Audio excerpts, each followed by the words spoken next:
Then the signals also we have studied in 101 and 102 could be a continuous time signals.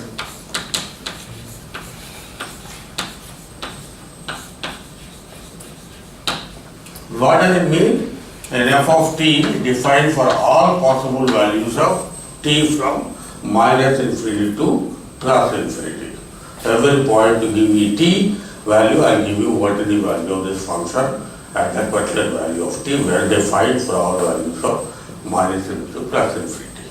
As against this continuous time signals, we have discrete signals, discrete time signals, where this function is only defined as some instance of time, not every possible value of t, and I don't know or I don't care what is the value in between these two.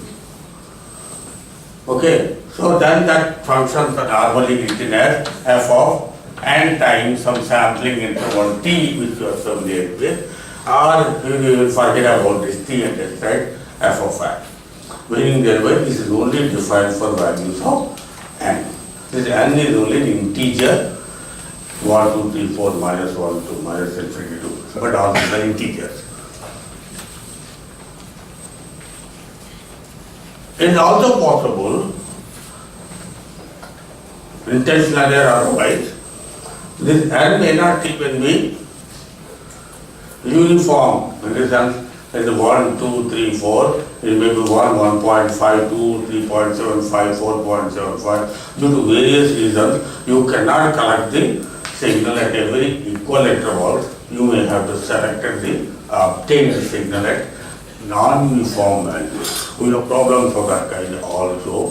This is called a non-uniform sampling, where previously it is called a uniform sampling.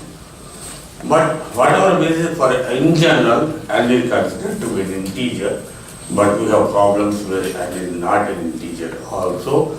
It may be a non-uniform sampling. So this concept, this word, we have replaced it sometime in 102. We call this a sampling signal.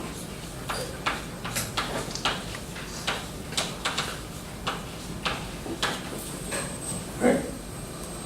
And we saw the electronics, how to get a from analog signal, from a continuous time signal, how to get a discrete time signal by sample and hold circuit, which will give you the values of the function at different defined instance of time. Okay. So then this is one description. And this discretization or a continuousness is only with respect to the x variable, which is the time in this case. We also have equivalently discretization in the amplitude also, which we call as a analog signal versus discrete. Discrete in amplitude now. Okay? And further we also discussed in 102, not only discretized in terms of a continuum of values here, that is the discretization is in terms of some number of levels, that we only take some specified values 1, 2, 3, 4, 5, 6, 10, not more than that. In which case we call them as digital signals, right?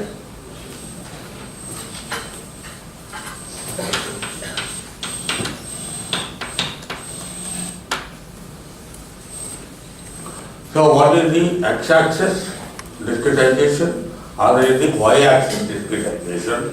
One discretization is the amplitude, or discretization is the time. And here also the discretization, once you discretize the analog signal, amplitude may be from anywhere from -0 to +infinity, but that you put them into contact levels, and to finite number of levels, then we call it the digital signal. And finally we call it a binary signal, when the digital signal amplitude is only at a 1 or a 0. Right? All these signals are not for fun we have done. We have done it for some reason. Why it has to be bothered about starting from a continuous time, discretization time, then discretization amplitude, and then converting them into a binary signal of 1 or a 0 is not for fun we are doing. We are doing it for a reason for it. And what is the reason is what we need to study, and why is this so much of effort has gone into doing this way. It is also possible that some of the signals are inherently this. As I said in the electronics course, that our heartbeat is discretized signal, right? It happens to be discretized, and there is nothing you can do about it, you cannot make it continuous.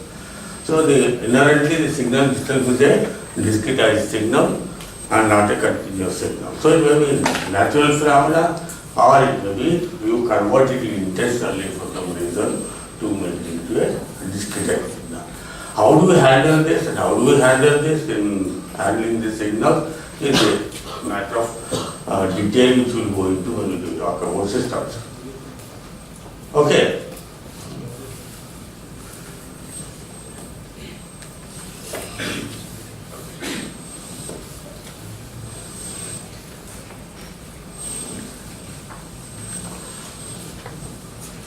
Then we have the signal descriptions, which we have done in mono 1.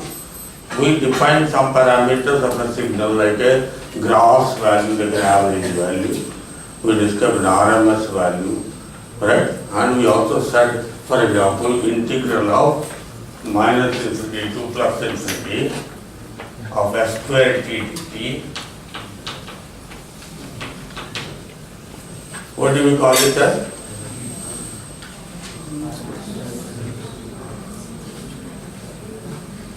RMS.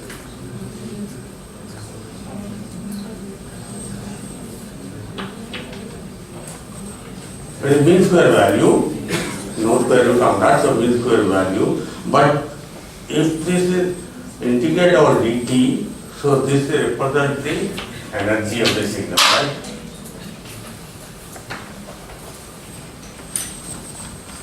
If F is taken to be a voltage, that way it becomes energy, and E square becomes equal to voltage square, and the cubic resistance is 1 ohm, then it becomes a power integrated over dt will be equal to energy. That's why we call this energy.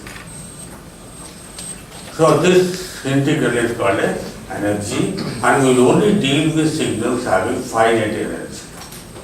If you take F as equal to current, still with 1 ohm resistance, this will be power multiple integrated over dt, this will be energy.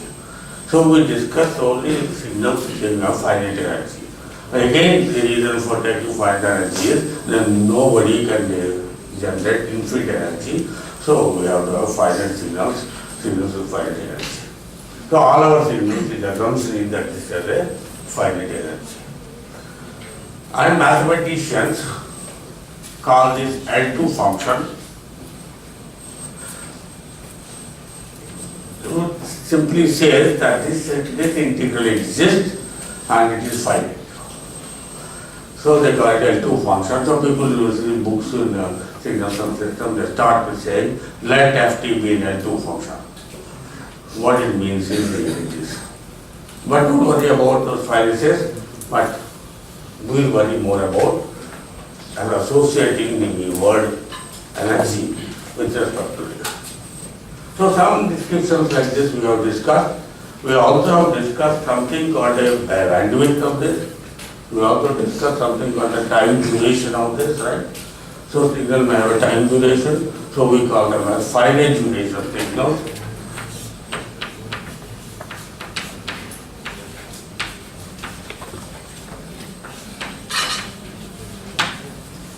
That means the signal only exists for some time t1 to t2 and 0 outside.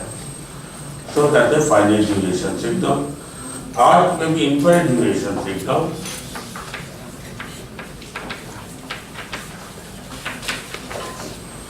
This signal exists from minus infinity to plus infinity. You are not born or you are not dead, but we assume that signal is available all the way from minus infinity to plus infinity. Okay, so that's such signals are called infinite signals. And we hypothesize such signals do exist. And then we try to do some hand waving to justify this minus infinity to plus infinity. So after I don't worry about too long a time before, that's good enough if infinity is close to some 10 or so. So this is where we differ from the mathematicians in terms of the practicing engineers. So we have infinite duration signals or finite duration signals.